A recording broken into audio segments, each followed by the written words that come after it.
मनपूर्वक विनंती, आपण व्यासपीठावरती स्थानापन्न व्हायचंय. आता आदरणीय आपल्या सगळ्याचं प्रेरणास्थान, आपल्या तरुणाचं आशास्थान आदरणीय पवार साहेबांचं या ठिकाणी आगमन झालेलं आहे. तर पवार साहेबांचं स्वागत करावं. रामकृष्ण हरी, रामकृष्ण हरी. महाराष्ट्राचा बुलंद आवाज, महाराष्ट्राचा बुलंद आवाज, महाराष्ट्राचा बुलंद आवाज. धन्यवाद. एका मिनिटामध्ये मी माझं मनोगत संपवतोय. खऱ्या अर्थाने या ठिकाणी मी एक स्पष्टीकरण देण्यासाठी उभा आहे.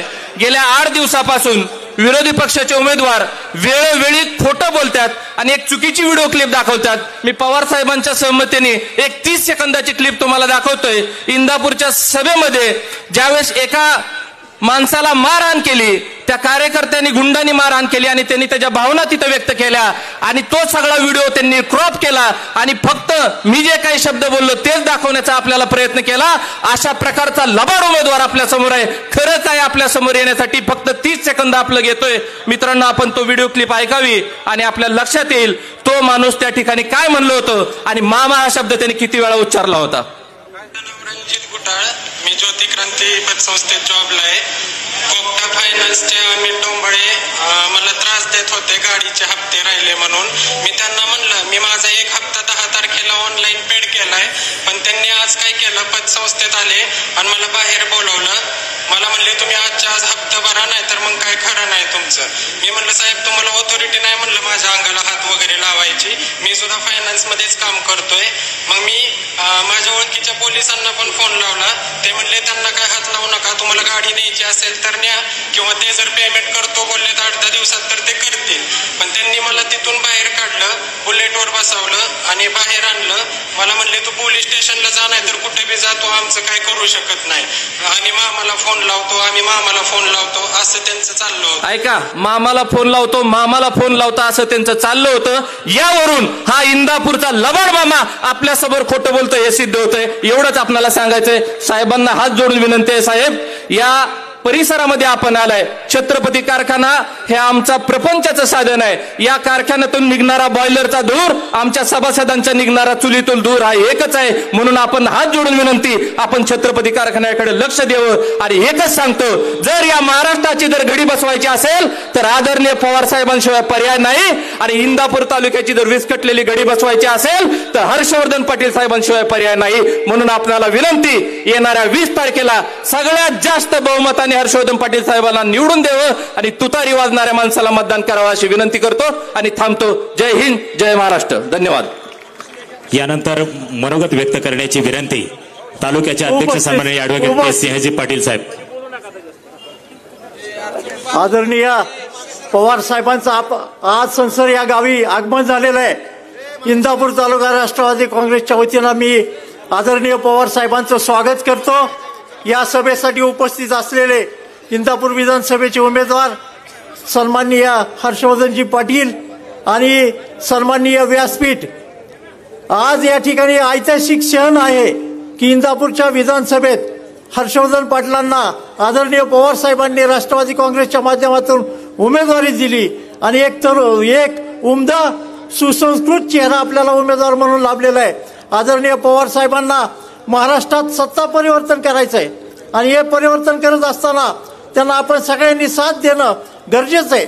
आपण गेल्या अनेक वर्षापासून पाहताय आपल्या ह्याची जीवनवाहिनी असणारा छत्रपती सहकारी साखर कारखान्याची गेल्या 10 वर्षात अतिशय वाईट अवस्था झालेली आहे आणि हे सगळं बदल करायचं आहे. आपल्याला एक नव्या जोमाने, नव्या उमेदीने आपल्याला इतिहास घडवायचा आहे आणि म्हणून आम्ही सगळ्यांनी एकत्र होऊन आदरणीय पवार साहेबांच्या पाठीशी खंबीरपणे उभे राहून महाविकास आघाडीच्या उमेदवाराला मतदान करायचं आहे. मला या ठिकाणी 2 गोष्टी नमूद करायच्यात.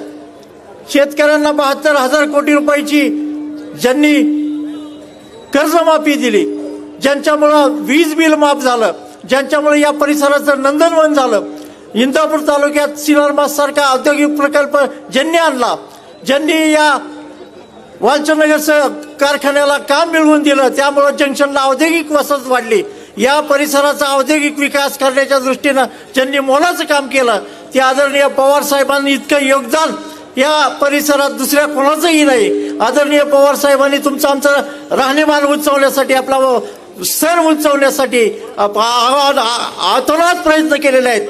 संसर्ग सारखी योजना राबवून खडकवासल्याचं पाणी आपल्या निराडावा कालव्याला मिळावं म्हणून त्यांनी प्रयत्न केले. अशा रीतीनं आपल्या इंदापूर तालुक्यावर अगणित उपकार आदरणीय पवार साहेबांचे आहेत. म्हणून माझी आपल्याला नम्र विनंती आहे की आपण आदरणीय पवार साहेबांच्या पाठीशी खंबीरपणे उभं राहावं आणि राष्ट्रवादी काँग्रेसचे उमेदवार हर्षवर्धन पाटील यांच्या जे चिन्ह आहे तुतारी फुंकणारा माणूस या चिन्हासमोरील बटन दाबून त्यांना प्रचंड मताने विजय करावा असं आवाहन करतो आणि माझं मनोगत संपवतो.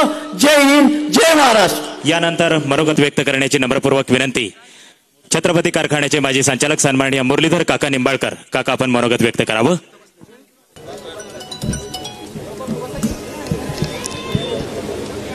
आपल्या सर्वांचे नेते, महाराष्ट्राचे नेते आणि देशाचे नेते माननीय पवार साहेब, या ठिकाणी उपस्थित असलेले राष्ट्रवादी काँग्रेस पक्षाचे शरदचंद्रजी पवार गट उमेदवार हर्षवर्धनजी पाटील साहेब, आमच्या या जिल्ह्याचे मार्गदर्शक आणि अनेक वर्ष त्यांच्याबरोबर काम केलं असे जगन्नाथ बापू शेवाळे, राज्य सहकारी संघाचे माजी अध्यक्ष पृथ्वीराज बापू जाचक, छत्रपती कारखान्याचे माजी चेअरमन अविनाशदादा घोलप, तालुक्यामधून आलेले सर्वच या ठिकाणी सर्व नेते मंडळी, कार्यकर्ते आणि असनसर आणि पंचक्रोशीमधून आलेले सर्व आमचे पवार साहेबांच्यावरती, हर्षवर्धन पाटील साहेबांच्यावरती आणि राष्ट्रवादी काँग्रेस पक्ष शरदचंद्रजी पवार याच्यावरती प्रेम करणारे आलोट असा जनसागर या ठिकाणी जमलेला आहे. साहेबांना एवढंच सांगू इच्छितो की साहेब, आपला झंझावात आम्ही टीव्हीवरती या ठिकाणी प्रचाराच्या माध्यमातून चाललेली रणधुमाळी 84-85 वर्षाचा योद्धा या ठिकाणी महाराष्ट्रामध्ये घर फिरतोय आणि त्याला योग्य न्याय द्यायचं काम या ठिकाणी बसलेली आमचे मतदार बंधू करणार आहे. आणि फक्त इंदापूर तालुकाच नाही तर संसर ही बारामती तालुक्याची आणि इंदापूर तालुक्याची सरहद्द आहे. आणि म्हणून या ठिकाणी उपस्थित असलेले बारामती तालुका असेल, इंदापूर तालुका असेल, दोन्ही तालुक्यामधले या ठिकाणी मतदार आहेत. कारण छत्रपती कारखान्याची उभारणीच अशी झालेली आहे की निम्मी गावं बारामती तालुक्यातली, निम्मी गावं इंदापूर तालुक्यातली. परंतु साहेब, या ठिकाणी छत्रपती कारखाना कुठं नेऊन ठेवला ह्यांनी हे मी परवाच घोलपाडीच्या सभेमध्ये सांगितलं. परंतु त्याच्यावर या ठिकाणी साहेबांना अर्जंट लवकर जायचं, अजून दुसऱ्या 2 सभा आहेत, त्यामुळे मी थोडक्यात बोलणार आहे. परंतु साहेब, या ठिकाणी अतिशय ही मोठी संस्था, नावारूपाला आलेली संस्था, या ठिकाणी आमच्या या ठिकाणच्या 72 शेतकऱ्याला जास्त अपेक्षा नाही. योग्य वेळी, वेळच्या वेळी पाणी मिळालं पाहिजे आणि रात्रीचा कष्ट करून जो ऊस पिकवतो त्या ऊसाला योग्य भाव मिळाला पाहिजे, अशी प्रकारची भावना आहे. म्हणून या ठिकाणी माझ्या अगोदरच्या बऱ्याचशा वक्त्यांनी सांगितलं की या ठिकाणी कशा पद्धतीने कारभार चाललेला आहे, कारखान्याचा कारभार कसा चाललेला आहे, ग्रामपंचायतीचा कसा कारभार चाललेला आहे. या ठिकाणी भ्रष्टाचाराचा महामेरू म्हणे, हे कुणाला जर बक्षीस द्यायचं असेल तर ते कुणाला मिळेल हे मी सांगण्याची गरज नाही. म्हणून आणि दुसरी गोष्ट, पवार साहेबांनाच का, पवार साहेबांच्याच तुतारीवाल्या माणसाला का, तर या ठिकाणी मी सांगतो की या महाराष्ट्रामध्ये नाही तर देशाला दिशा देण्याचं काम, शाहू फुले आंबेडकरांच्या विचाराचा महाराष्ट्र आणि सर्व जाती धर्माला बरोबर घेऊन जाण्याचं काम जर कोणी केलं असेल या देशामध्ये तर ते शरदचंद्रजी पवार साहेब यांनी केलेलं. मित्रांनो, संविधान वाचवायचं, या संविधानाच्या चौकटीला हात न लागून देण्याचं काम कोणी केलं असेल तर ते पवार साहेबांनी केलेलं आहे. मित्रांनो, या ठिकाणी आता हे म्हणतात की महिलांना आम्ही 1,500 रुपये देतो, परंतु महिलांना मित्रांनो 14 साली या भारताचे देशाचे पंतप्रधान काय म्हणाले होते की कुठून तरी काला धन आणू आणि प्रत्येकाच्या खात्यामध्ये 15 लाख रुपये जमा करू. 15 लाख तर मिळाले नाहीत, परंतु आता 1500 वरती 1,500 रुपयावरती मागच्या 6 महिन्यामध्ये महिलांची आमच्या बोळवण केली. परंतु मित्रांनो, या राज्यामधल्या देशामधल्या महिलांचा मान सन्मान जर कोणी राखला असेल तर तो पवार साहेबांनी राखला. मित्रांनो, आम्ही युवक काँग्रेसमध्ये काम करत होतो, विद्यार्थी संघटनेमध्ये काम करत होतो, त्यावेळी डॉक्टर बाबासाहेब आंबेडकरांना नाव मराठवाडा विद्यापीठाला देण्याचा प्रसंग आला, परंतु पवार साहेबांनी त्या ठिकाणी किती त्रास झाला, परंतु जो निर्णय महिलांसाठी असेल, दीनदलितांसाठी असेल, गोरगरिबांसाठी असेल, वेगवेगळ्या जाती धर्मासाठी असेल, तर तो निर्णय कधी बदलला नाही. आणि म्हणूनच महाराष्ट्राचं एक संघ ठेवायचा असेल, आपल्याला सर्व जाती धर्माच्या लोकांना बरोबर घेऊन जाण्यासाठी, आणि हे आपल्या संस्था, हे आपल्या संपूर्ण या ठिकाणची घडी बसलेली होती, ती विस्कटलेली घडी परत जर जागेवरती आणायची असेल तर उद्याच्या 20 तारखेला आपण माननीय पवार साहेबांनी दिलेले उमेदवार माननीय हर्षवर्धनजी पाटील साहेब यांचं 4 नंबरचं जे चिन्ह आहे ते तुतारी वाजवणारा माणूस या ठिकाणी आपण प्रचंड मताने विजयी करा. कारण साहेबांनी सांगितलंय, मी परवाच्या सभेमध्ये सांगतोय, प्रत्येक सभेमध्ये सांगतोय, पवार साहेबांनी आपल्याला आश्वासन दिले, आपली जबाबदारी फक्त हर्षवर्धन पाटलांना इंदापूर तालुक्यामधून आमदार करण्याची, पुढची जबाबदारी साहेबांची. म्हणून उद्याच्या 20 तारखेला मी घोषणा देतो, रामकृष्ण हरी, रामकृष्ण हरी. आणि अतिशय मोठ्या संख्येने आपण सर्वजण या संसाराने संपूर्ण पंचक्रोशी मधून उपस्थित राहिला, त्याबद्दल मी सर्वांचं आभार मानतो. आणि या ठिकाणी बऱ्याचशा मंडळींनी या ठिकाणी आम्हाला पाठिंबा दिलेला आहे, त्यांचीही मी नावं जाहीर करतो. मुस्लिम ट्रस्ट इंदापूरचे त्यांनी पाठिंबा दिलेला आहे, या ठिकाणच्या बऱ्याचशा मुस्लिम योग संघटनांनी पाठिंबा दिलेला आहे, या ठिकाणी आमचे अतिशय 50-60 तरुण कार्यकर्ते, सगळे चव्हाण कंपनी वगैरे, त्यांनी मला आता सांगितलं की आपल्याला पवार साहेबांचं काम करायचंय, हर्षवर्धन पाटलांचं काम करायचंय. त्यांची नावं मी नंतर वाचून दाखवून त्यांचंही या ठिकाणी मी स्वागत करतो. आणि संसराने नुसतं संसरना या पंचक्रोशीमधील सर्व गावांच्या वतीने, संसरकरांच्या वतीने या ठिकाणी मी साहेबांचं, उमेदवारांचं आणि आलेल्या पाहुण्यांचं, सर्वांचं एकाच वेळी स्वागत करतो. आणि लगेच आपण 3-4च भाषणं होणार आहेत, जास्त होणार नाहीत. धन्यवाद. धन्यवाद काका. यानंतर मनोगत व्यक्त करण्याची नम्रपूर्वक विनंती छत्रपती सहकारी साखर कारखान्याचे माजी चेअरमन सन्माननीय अविनाश दादा घोलप साहेब. दादा, आपण आम्हाला मार्गदर्शन करावं ही नम्रपूर्वक विनंती.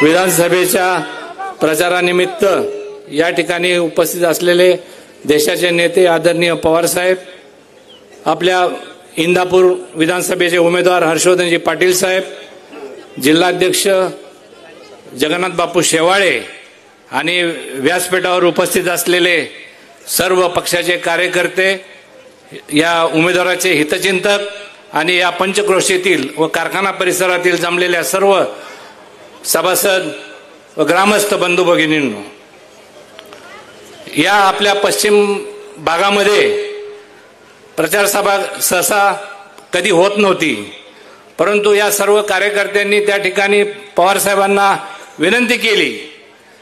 आणि जरी उद्या सांगता सभा इंदापूरला असली तरी त्या ठिकाणी आज या परिसरामध्ये आपल्याला त्यांनी आज संध्याकाळची तारीख दिली.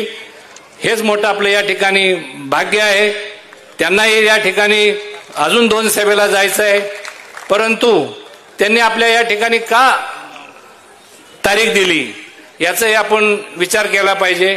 ते वारंवार म्हणत असतात, ते आपल्या कारखान्याचे सभासद आहेत आणि त्यांचाही त्या ठिकाणी आपल्या कारखान्याला ऊस येतो. आणि मग अशा स्थितीमध्ये जे देशाचे नेतृत्व करतात त्यांनाही आपल्या या कारखान्याच्या विषयी कळकळ असल्याशिवाय ते या ठिकाणी आलेले नाही. हा काय आता कारखान्याच्या बाबतीत बोलायचा विषय नाहीये, परंतु आपल्याला एकच मी या ठिकाणी सर्वांच्या वतीने सांगतो की कारखान्याची परिस्थिती कशी आहे आणि कसा कारखाना चाललाय याकडं आदरणीय पवार साहेबांनी आम्हाला त्या ठिकाणी मार्गदर्शन करून स्वतः त्या ठिकाणी लक्ष घालावं अशा प्रकारची विनंती करतो. आणि तसेच या विधानसभेचे जे उमेदवार आहेत हर्षवर्धनजी पाटील साहेब, त्यांना या ठिकाणी आपल्याला त्यांच्या तुतारी या चिन्हावरती शिक्का मारून आपल्याला निवडून द्यायचं आहे. आपण पूर्वी पाहिलं असेल की 95 नंतर नेहमी पूर्वी आपल्याला या 36 फाटा असो किंवा 35 असो, वरती 39 फाटा असो, या ठिकाणी पूर्वी ज्या पद्धतीने रोटेशन 6 येत होते ते आपल्याला आता त्या ठिकाणी येत नाहीत. आणि मग त्यामुळं या परिसरामध्ये जवळजवळ 70% या 54 गावामध्ये 70% शेतकरी असे आहेत की ते अल्पभूधारक आहेत. आणि मग अशा वेळेला जर वेळेत पाणी नाही मिळालं, 4-5 उन्हाळ्यातल्या 4 पाळ्या आणि आत्ताच्या 2 पाळ्या अशा जर आतापर्यंत नाही मिळाल्या तर कारखान्याच्या दृष्टीनं हे बरोबर नाहीये. आणि म्हणून ह्याचं रोटेशन सुद्धा आपल्याला व्यवस्थित, भले वेळ आली तिथं आंदोलन करायची तरी ते केल्याशिवाय मार्ग नाही. या ठिकाणी मी जास्त काही बोलत नाही.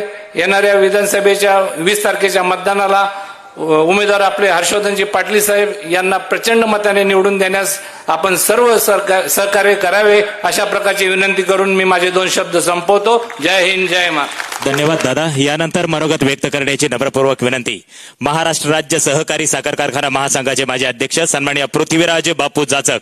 बापू, आपण आम्हाला मार्गदर्शन करावं.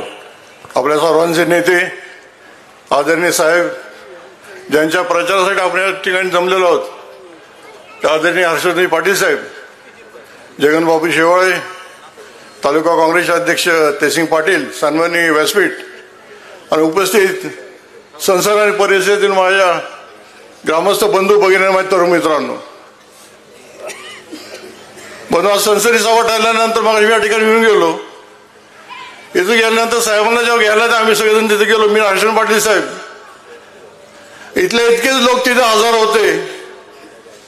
मला मनाचा अभिमान वाटला की कोणी काय म्हणू, साहेब हे साहेबच आहेत हे निश्चितपणे दिसून आलं. 20 तारखेला आपल्याला मतदान करायचंय. बंधू, निवडणूक विधानसभेची निवडणूक अतिशय ऐतिहासिक अशी आहे, कारण आपण जे मतदान करणार आहोत ते उद्या या तालुक्याचं, या राज्याचं भविष्य ठरवणारी निवडणूक आहे पुढच्या 25 वर्षाचं. त्यासाठी आपण सर्वांनी आदरणीय हर्षवर्धन पाटील साहेबांचं चिन्ह आहे हे 4 नंबरला आहे. तुतारी वाजवणारा माणूस, याच्या पुढे बटन दाबून त्यांना आपल्या सर्वांनी बहुमताने विधानसभेत पाठवण्याची विनंती करतो. सध्या आपण पाहतोय इंदापूरचे असतील किंवा बारामतीचे लोकप्रतिनिधी असतील, ते सांगत असतात आम्ही विकास केला, हे केलं, ते केलं. मी गेले 25-30 वर्ष समाजकारणात काम करतो. आदरणीय पवार साहेब असतील, आदरणीय शंकरराव भाऊ असतील, आदरणीय गोलू साहेब असतील, हे कधी म्हणले नाही आम्ही विकास केला म्हणून आम्हाला मतदान करा. लोकप्रतिनिधीचे कामच असतं विकास करायचा. लोक त्यांना मतं देत गेले, परंतु आपल्या लोकप्रतिनिधी इंदापूरचे यांना विकास केला म्हणून त्यांना अजून मत उभं राहायचे, परत एकदा निवड यायची इच्छा आहे. यांना काही दिलं नाही जनतेने. यांनी विकास केल्याबद्दल सगळं केलं, त्यांना मिळालं. या आमदारांना, माझ्यासारख्या चेअरमनला बरं वाईट केलं, तुम्ही बघितलं. मला काढून त्याला कारखान्याचे चेअरमन केलं, जेडपीचा अध्यक्ष केलं, बँकेचा अध्यक्ष केलं, आमदार केलं, मंत्री केलं, सोलापूरचं पालकमंत्री केलं. ह्यांना काय दिलं नाही जनतेने. आदरणीय पवार साहेबांनी ह्यांना दिले, खूप दिलं, क्षमतेपेक्षा खूप दिलं, पण तरी सुद्धा ह्यांना उभं राहायची अवस्थेच आहे. विकास कामाचा डंका पिटतात. जर यांनी खरोखर विकास केलाय तर एक 15 दिवसापूर्वी साड्या का वाटल्या, 1 लाख साड्या वाटल्या. तुम्हाला माहिती सगळ्यांना. आपल्या कुठल्या मायमावलेंनी साड्या मागितल्या होत्या. आणि सध्याची चर्चा आहे, सर्व सभासदांना माहीत असली पाहिजे, इंदापूरमध्ये 1 लाख साड्या वाटल्या गेल्या. तर या अशी चर्चा साखर व्यापारामध्ये की छत्रपती कारखान्याच्या एका साखर व्यापाऱ्यांनी साडे दिलेल्या आहेत. सांगा साखर काय भाव घेतली असेल आपली, हे पटतं आपल्याला? हे संचालक मंडळ बोलवत तेवढं थोडे. साखर धंद्याबद्दल सध्या केंद्र शासन बोलतं इन्कम टॅक्स माफ केल्याचं. हे नवीन पिढीला माहीत नाही.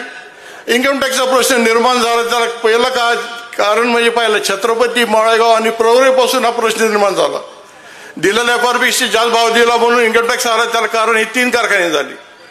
गेले 15 वर्ष हे माफ होण्यापूर्वी आपल्या नोटीस यायची. नोटीस आली की आम्ही पहिलं दिल्ली गाठायचं, साहेबांना भेटायचं, साहेबांनी जेव्हा स्टे घ्यायचा म्हणून ही सहकारी साखर कारखान्याची 15 वर्ष टिकली. हे खरं सत्य आहे मागचं. त्याचं टिकली नसते तर कुठला इन्कम टॅक्स माफ केला असता. साहेबांनी सहकार्यासाठी खूप काही केलं. हे सर्व होत असताना आपण सर्वांनी ठामपणे निर्णय करा, निश्चय करा. कुठल्या बोलटापाला बळी पडू नका. जातीचं, पातीचं, नात्याचं राजकारण कुठे मध्ये आणू नका आणि आपण ठामपणे मतदान करा. 3 दिवसापूर्वी साहेबांचा दौरा ठरला. आम्ही कारखान्यात गेलो. हेलिपॅडला साहेबांच्यासाठी आम्ही जागा मागितली. बंधूंना तुम्हाला ऐकून खेद वाटेल की पवार साहेबांचे हेलिपॅड उतरण्यासाठी कारखान्यांनी नकार दिला हेलिपॅड खाली करण्यासाठी. तुम्हाला पटतंय? कारखान्याचे सभासद साहेब, देशाचे नेते, शेवटी आम्हाला बरेच कटपीट करून काही जागा दिली, म्हणजे कोणीकडे संचालक मंडळ चालले. हा विषय आता कारखान्याचा नाहीये, परंतु कारखाना जो एकेकाळी आपल्या पश्चिम महाराष्ट्रामध्ये एक चांगला दर देत होता. तुम्हाला सर्वांना आठवत असेल, इथं अनेक जण आहेत ज्येष्ठ मंडळी. मला मगाशी साहेबांचं हेलिकॉप्टर उतरताना मला आठवले 21 वर्षापूर्वीचे दिवस. आदिनी साहेब यायचे, पहिलं छत्रपती, भूमिपूजन व्हायचं, भाव जाहीर व्हायचा आणि संपूर्ण एक मंगलमय वातावरण असायचं. झाले आपले 2 वर्ष फायनल मिळाले आपल्याला. जनरल मिटिंग झाली, काहीच झालेलं नाही. मध्यंतरी मी साहेबांना भेटायला गेलो, श्रीनिवास बापू माझ्या बरोबर होते. तेव्हा साहेबांनी शब्द दिलाय, साहेबांनी सांगितलंय की आपलं हे इलेक्शन झाल्यानंतर कारखान्याचे इलेक्शन लागणार आहे आणि छत्रपती कारखान्याला पूर्वीचे वैभवाचे दिवस आणण्यासाठी आदरणीय पवार साहेब स्वतः लक्ष घालणार आहे. छत्रपती पुन्हा पहिल्या जागा आणायचं आहे. छत्रपतीसाठी आपल्याला विधानसभा पहिली दुरुस्त केली पाहिजे, त्यासाठी तुम्ही सर्व मतदान करा. हर्षण पाटलांचा विजय निश्चितच आहे. आज पवार साहेबांची सभा आजची आणि उद्याची ही त्या विजयावर शिक्कामोर्तब करणारी सभा असं म्हणलं तर काही वावगं ठरणार नाही. बंधू संचालक मंडळाने खूप काय काय केलं. आपल्या तालुक्यामध्ये लोकसभेच्या वेळी एक मलिदा गँग अस्तित्वात आली. जी तालुक्यात एक मलिदा गँग आहे तशी आपल्या कारखान्यामध्ये 21 जण मलिदा गँगवाले डायरेक्टर आहेत. बंधूंनी मी काल परवा सांगितलंय की 21 वर्षापूर्वी ज्यावेळी चेअरमन झाले दुसरे, तेव्हापासून आजपर्यंत हा छत्रपती कारखाना त्याचे जे तोटे झाले, वेळोवेळीचे चेअरमन लोकांनी जे तोटे केले, वेळोवेळीचे जे अपूर्ण नेतृत्व तिथं आलं, ज्याला माहिती नसलेलं त्यांनी कारखान्यात तोटेच न्यायचं काम केलं. आणि या बाबतीत चर्चा करायची माझी जाहीर चर्चा आहे. माझं विनंती आहे आदरणीय बर्गे साहेबांना, आदरणीय अजित पवार साहेबांना की आपण एक जाहीर चर्चासत्र करू की छत्रपती अडचण कोणी आणला. एका बाजूला मी एकटा थांबतो, दुसरीकडे त्यांनी VSIचे लोक आणून चर्चा करावी. ज्याची जो चर्चेत हार जाईल तो पॅनल मागे घेईल. मी छत्रपतीचं सभासद सोडायला तयार आहे. त्यांची तयारी का बघा, होईल हे होणार नाही. हा छत्रपती जाणबुजून अडचणीत आणला. आज कसा तरी चालू होतोय कारखाना, हे सगळं लक्षात घ्या. विषय खूप आहेत, परंतु आदरणीय साहेबांना जायचंय. आपण सर्वांना मनापासून कळकळीची विनंती करतो की बाबांनो आता चुकला तर पुढचे 25 वर्ष काय खरं नाही. त्यासाठी इंदापूर असेल किंवा बारामती असेल, दोन्हीकडे चांगले जाणते आपल्याला उमेदवार मिळाले. तुम्ही सर्वांनी मतदान करा. मी 4 दिवसापूर्वी आदरणीय श्रीनिवास बापूंबरोबर कारखाना कार्यक्षेत्र बारामतीमध्ये फिरत होतो. तिथं वातावरण अतिशय चांगलं आहे. ह्याला पाडतो त्याला पाडतो, ती कसं निवडून येतो मानणारे ग्रस्त टाईट झाले, टाईट. हे जनतेची कृपा आहे. डॉक्टर बाबासाहेब आंबेडकर यांनी तुम्हाला मतदान हक्क आहे, त्या हक्काची किंमत ही आहे, किंमत आहे. अधिक न बोलता पुन्हा एकदा तुम्हाला सर्वांना मला शुभेच्छा देतो. माझे 2 शब्द संपवतो. जय हिंद, जय महाराष्ट्र, जय सरकार. धन्यवाद बापू. यानंतर मार्गदर्शन करण्याची नम्रपूर्वक विनंती इंदापूर तालुक्याचं कणखर नेतृत्व आणि एवढ्या प्रचंड संख्येने आलेले सर्व मतदार बंधू भगिनी आणि माझ्या सहकारी मित्रांनो, वेळ कमी आहे कारण साहेबांना वरवणला जायचंय सभेला. त्यामुळे मी आपल्या सगळ्यांच्या वतीने आपण एकदा पवार साहेबांचं टाळ्या वाजून या ठिकाणी स्वागत करावं. साहेब, मी दिलगिरी व्यक्त करतो कारण तुम्ही उद्या इंदापूरला यायची आम्हाला वेळ दिली होती शेवटच्या सांगता सभेला. पण ज्यावेळेस आपण इंदापूर तालुक्यामध्ये आला त्यावेळेस या सगळ्या लोकांचा आग्रह होता की आपण संसरला यावं आणि साहेबांनी दिलेला शब्द पाळला. एवढी धावपळ करून साहेब आज इथं आले, याचा अर्थ असा आहे की आता आपले दिवस बदलणार आहेत, काळजी करायचं कारण नाही. 20 तारखेला आपण सर्वांनी महाविकास आघाडीचा उमेदवार म्हणून मला आपण सर्वांनी निवडून द्यावं अशी मी कळकळीची विनंती करतो. साहेब, आपल्या तालुक्यामध्ये छत्रपती साखर कारखाना हा बारामती आणि इंदापूर तालुक्याच्या शेतकऱ्यांचा एक महत्वाचं ठिकाण आहे कारण इथून शेतकऱ्याचा संसार प्रपंच चालतो आणि हा नावाजलेला कारखाना आहे. साहेब, आपल्यालाही माहिती आहे, आपण सभासद आहे. आपल्या नेतृत्वाखाली कारखाना जोपर्यंत चालत होता तोपर्यंत कधीच अडचण आली नाही.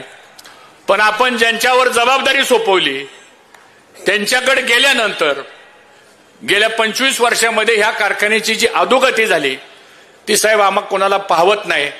आणि म्हणून माझी साहेब आपल्याला हात जोडून विनंती आहे की विधानसभेला तर तुम्ही निवडून देतालच, पण त्याही पेक्षा साहेब या तालुक्यातला एक सहकारातला एक कार्यकर्ता म्हणून माझी नम्र विनंती ह्या सगळ्या शेतकऱ्यांच्या वतीनं साहेबांना आहे की साहेब आपण लक्ष घाला आणि छत्रपती कारखाना वाचवा आणि शेतकऱ्यांचा चांगले दिवस आणण्याकरता आपण प्रयत्न करावा, एवढी विनंती मी आपल्या सगळ्यांच्या वतीनं साहेबांना या ठिकाणी करतो.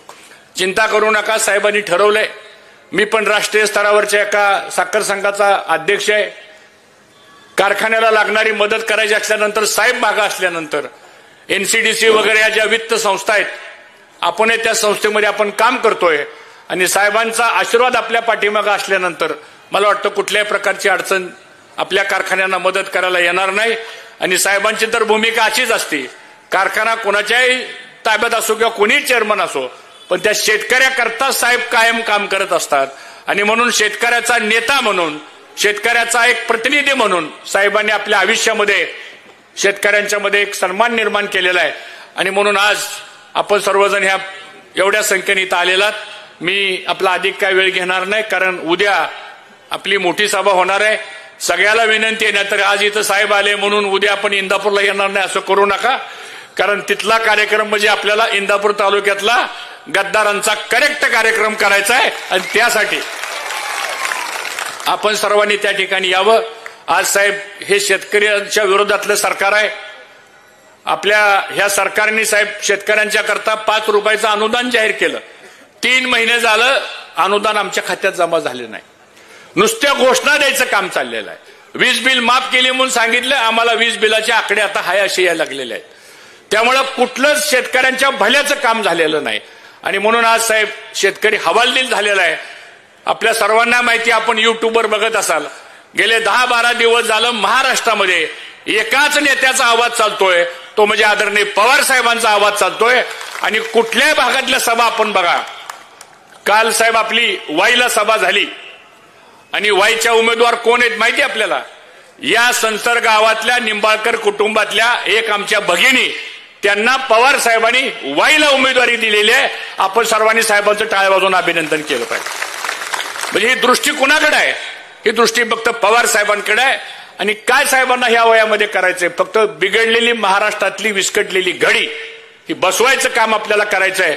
आणि म्हणून 2 दिवस राहिलेले आहेत, जीवाचं रान करा. सगळी मंडळी एका व्यासपीठावर आहेत, कोणाबद्दल कोणी शंका घेऊ नका. सगळेजण ताकदीनं पवार साहेबांचं नेतृत्व स्वीकारून आपण एकत्र आलेलो आहे आणि चांगल्या पद्धतीने आपण काम करू. आपल्या सर्वांचं पुन्हा एकदा स्वागत करतो आणि आदरणीय साहेबांनी मार्गदर्शन करावं असं विनंती करतो. रामकृष्ण हरी, वाजवा तुतारी. रामकृष्ण हरी, वाजवा तुतारी. यानंतर मनोगत व्यक्त करण्याची नम्रपूर्वक विनंती. महाराष्ट्राचा सह्याद्री, आणि सह्याद्री कधी दिल्ली पुढे झुकत नाही हे वेळोवेळी साहेबांनी दाखवून दिलं. ते माननीय खासदार शरदचंद्रजी पवार साहेब, आपण आम्हाला मार्गदर्शन करावं.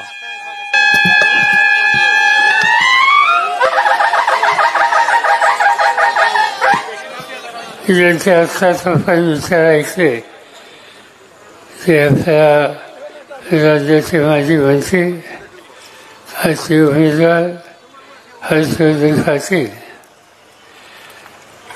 या सरकारी साखर कारखान्याचं काम त्यांनी अनेक वर्ष उत्तर नीतीने केलं.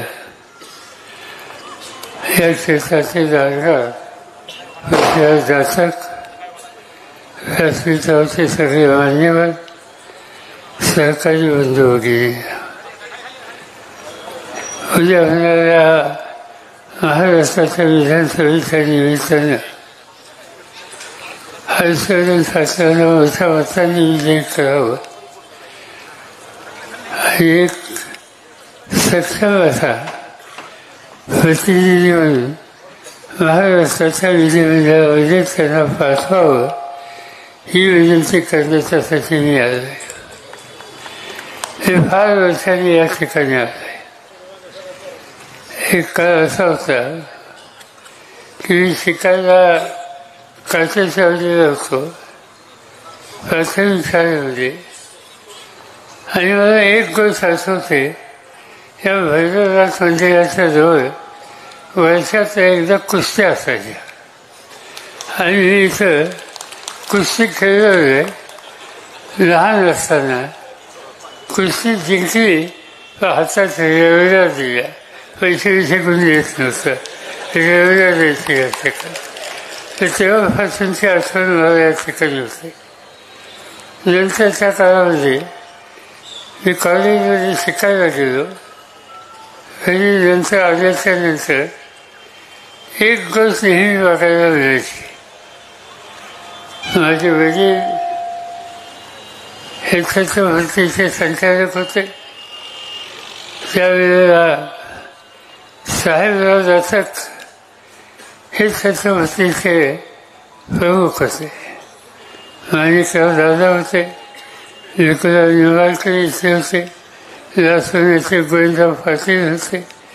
हे सगळे लोकांची मला आठवण यासाठी होते की कारखाना झाला नव्हता, कारखान्याची उभारणी सुरू झाली होती आणि सगळी मंडळी एका जीवपणे स्वतःच्या दर्शना घेऊन कारखान्याचं साहित्य द्यायची, दिवसभर इथे वेळ घालवायची आणि कारखान्याचे फैलेल ते काम करण्याच्या उद्देशाचा प्रयत्न करायचे.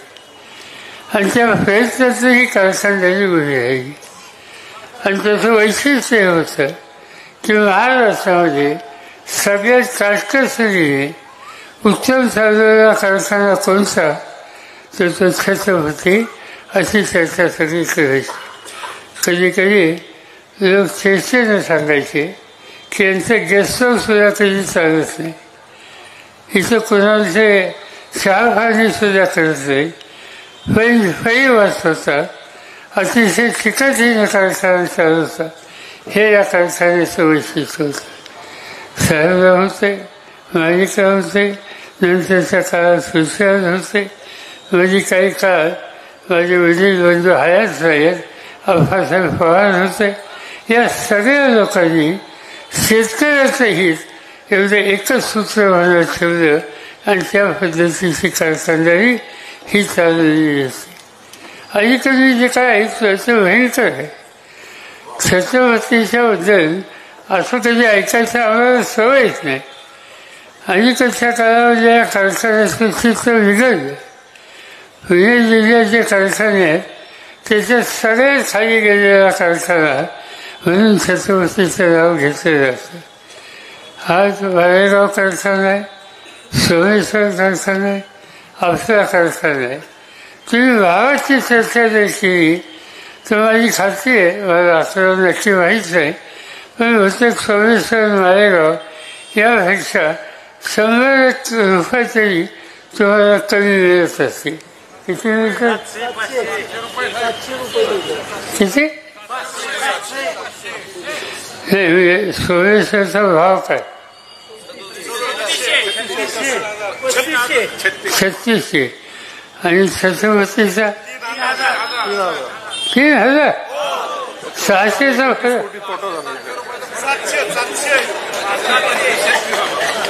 पुढच्या सांगतायत की एवढं करून किती कोटी होता? 29 कोटी होत आहे. म्हणजे जो कारखाना या सगळ्या कारखान्यात हायस्ट भाव देत होता, आज त्या कारखान्याची ही अवस्था. बाकी राजकारण कोणाला काय करायचं ते करूया, पण लोकांचा संसार उद्ध्वस्त करणं ही भूमिका घेऊन कुणी काम करत असेल तर स्वस्त बसायचं नाही. या लोकांना त्यांची जागा दाखवायची आणि आपल्याला करावं लागेल. कारण आपला लौकिक वेगळा आहे. तुमची माझी सगळ्यांची बदनामी याच्यामध्ये नक्की होत असेल आणि म्हणून या कामामध्ये आपलं लक्ष देण्याचं गत्यंतर आहे. आज आपण महाराष्ट्राच्या विधानसभेच्या निवडणुकीला आलो.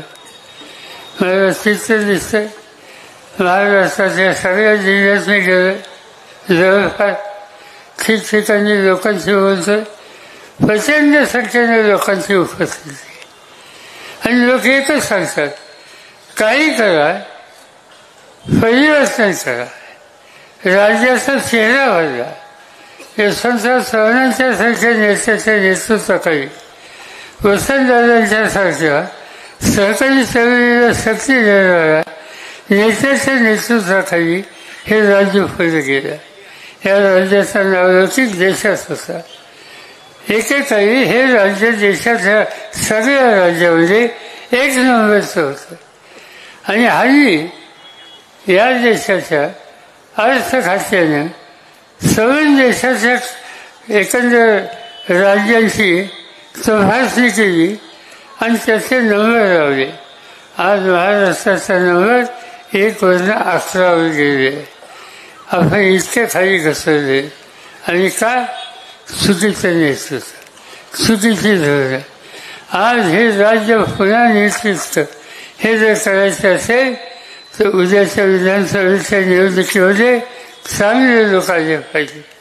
आणि मला आनंद आहे की या मतदारसंघामध्ये हर्षवर्धन पाटलांची निवड करण्यात आली. त्यांना अनुभव आहे.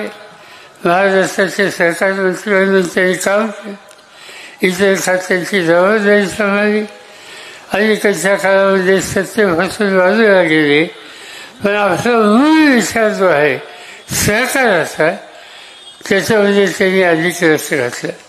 आज देशामध्ये जे राष्ट्रीय समिती आहे, सहकारी संस्थांची, सहकारी कारखान्यांची, सर्व हिंदुस्थानची टॉपची जी संस्था आहे त्याचं नेतृत्व, त्याचं अध्यक्षपद महाराष्ट्राकडे आहे आणि ते हर्षवर्धन पाटलांच्याकडे आहे. आणि त्याचा अभिमान असतो, एक महाराष्ट्राचा नेता देशाच्या सरकारी चळवळीचं राष्ट्रीय नेतृत्व करतो. ही संधी आज त्यांना मिळाली. त्याच्यामध्ये त्यांचे कष्ट, त्यांची बांधिलकी, त्यांचं कर्तृत्व, त्यामुळे ते खऱ्या अर्थाने होऊ शकते. आणि ते एक महत्वाची संस्था आहे, तिचं नाव NCGC. अनेक वर्ष मी 10 वर्षाच्या संस्थेत महत्वाच्या जबाबदारी होतो. NCGC हे कुठल्याही सरकारी कारखानदारी असतील, व्यवसाय असतील, त्याच्यासाठी आर्थिक शक्ती ही देणारीची संघटना आहे. NCGC हे पैसे नुसते कारखान्यात देत नाहीत, राज्य सरकारला सुद्धा देतात. आणि आज ही संस्था चालवण्यासाठी ज्या काही 3-4 लोकांची नियुक्ती आहे त्याच्यामध्ये हर्षवर्धन पाटील. आणि म्हणून सर्व देशाच्या सहकाराचं अर्थकारण, शेती व्यवसायाचं अर्थकारण याचं नेतृत्व करण्याची जबाबदारी आज हर्षवर्धन यांना मिळाली. हा महाराष्ट्राचा बहुमान आहे. आणि ज्या व्यक्तीनं महाराष्ट्राचा बहुमान वाढवला, आपल्या राज्याचा बहुमान वाढवला, तसा आपल्या भागाचा बहुमान त्यांनी वाढवला. अशांच्या पाठीमागे उभं राहणं ही तुमची माझी जबाबदारी आहे. आणि त्यासाठीची निवडणूक अतिशय महत्त्वाची आहे. मला आनंद आहे, अनेक वर्षांनी आज या ठिकाणी येत आलं. चांगल्या व्यक्तीच्या, चांगल्या कामाच्यासाठी येत आलं.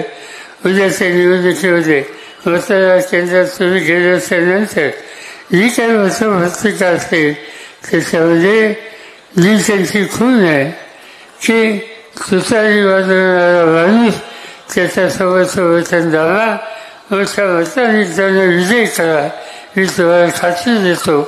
महाराष्ट्रात आम्ही फिरतोय, ठिकठिकाणी हीच भावना लोकांच्याच आहे की जर उद्या कायम झाली तर महाराष्ट्राचं परिवर्तनाचं स्वप्न आपण मिळून पुढे करू आणि पुन्हा एकदा महाराष्ट्राला गौरवाचे दिवस येतील याची काळजी घेऊ. एवढंच मी सांगतो आणि पुढच्या सभेच्यासाठी जाऊन जातो. जय हिंद, जय महाराष्ट्र. धन्यवाद साहेब.